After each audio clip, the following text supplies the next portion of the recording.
Okay, hey everybody. This is MD New. I hope that you can hear me and see me. Um, yeah, we'll just wait a second here. Um, I am going to be reading from my book called Contact. So it does look like I am being seen. Okay, good.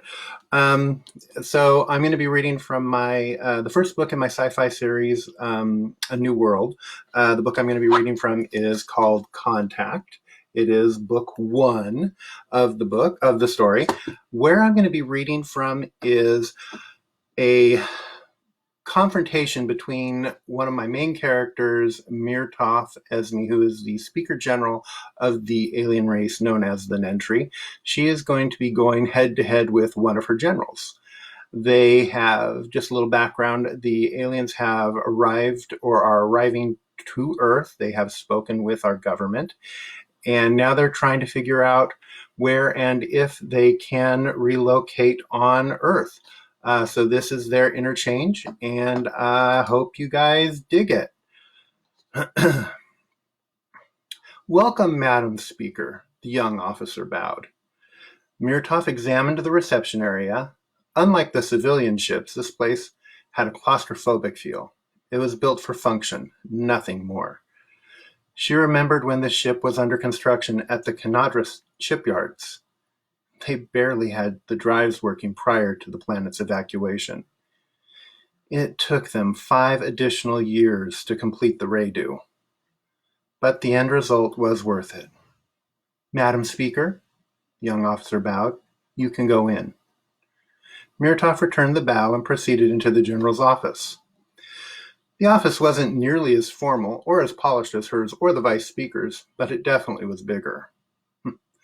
Probably needed to be this large for the Gahmed's girth, or maybe her ego, Mirtoff thought. Various monitors mounted on the wall ran status reports for ship-to-fleet communication and control. This one office could manage the majority of the fleet's task force.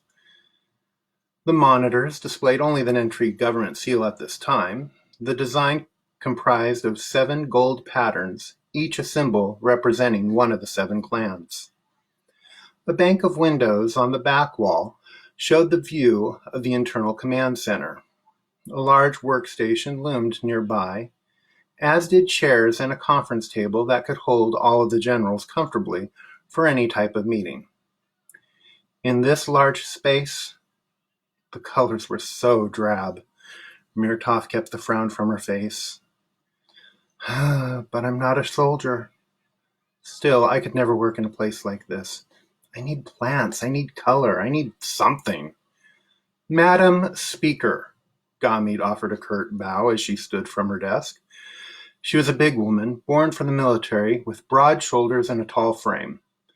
Mirtoff was always impressed with how the general managed to keep her brown hair in such a snug braid and an even tighter bun. General Gahumed, you run a remarkable ship. You should be proud.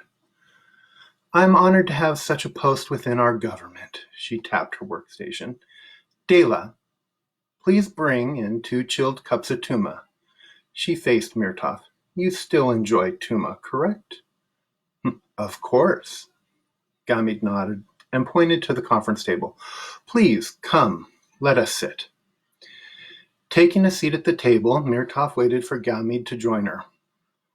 I assume you're here to talk about my suggested plan for dealing with these humans. Gahumed hissed out the word. I am. Mirtoff pulled out her datapad and loaded the information, then swiped it over to the largest of the monitors on the wall, activating it. The image started with the Earth rotating. Once the map hit the area of the planet she wanted, she zoomed in on a small island continent. The image enlarged on a smaller island mass off the island continent's coast. Your proposal to occupy the area known to the humans as New Zealand is dangerous. Gahumed looked at her. I don't agree. I picked this area with defense in mind. It's remote, the land mass is small enough, and we can easily control the surrounding space. That area has a limited population of about 4.6 million people or so that can easily be relocated to Australia. I believe the humans call it Australia, Mirtoff said. Regardless, they share a similar background and language, so I don't see an issue, Gahumed said, and brought up demographic information of her own. New Zealand can be made to become sustainable for our needs and allow us business options with the humans. A forced relocation won't work. Mirtoff's ears started to swell and warm. Relax. Don't let Gahumed's plans anger you. Mirtoff took a breath. How will this help us build a positive enough relationship with the humans for us to conduct trade? We could offer them helium-3 for the territory, Gahumed countered. And what if the Australians don't want 4.6 million new humans in their territory? Why not? Gahumed smirked. They have the land mass, and from the reports, the two territories have good relations. The issue, as I understand it, is none of Earth's governments are willing to give up the territory to us.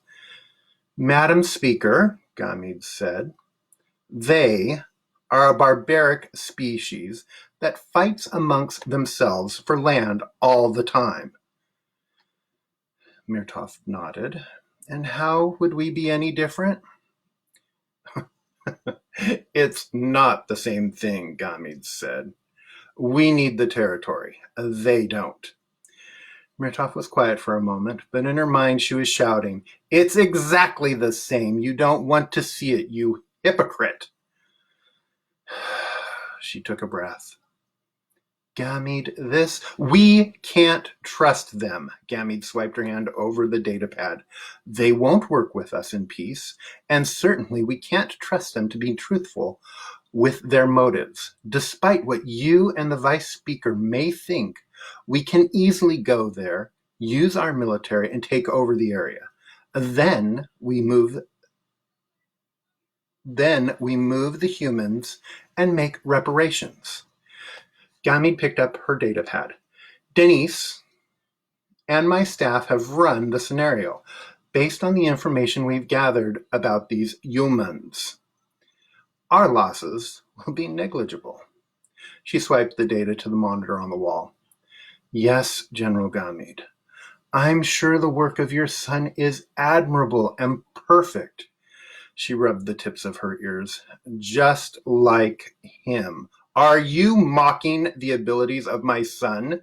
He is a fine male with a brilliant military mind. He is the type of male that every Nentraee of his gender should strive to be. Her full lips pulled into a stiff line, and her ears started turning an angry shade of blue. So, that's a little bit of the Contact, A New World with my little group of aliens and my little humans. Hope you guys all liked it. Right now, just as an aside, it is on sale for 40% off at my publisher's website, and I'm published through 9-Star Press, so I hope you guys check it out. Enjoy the rest of the readings, and thank you.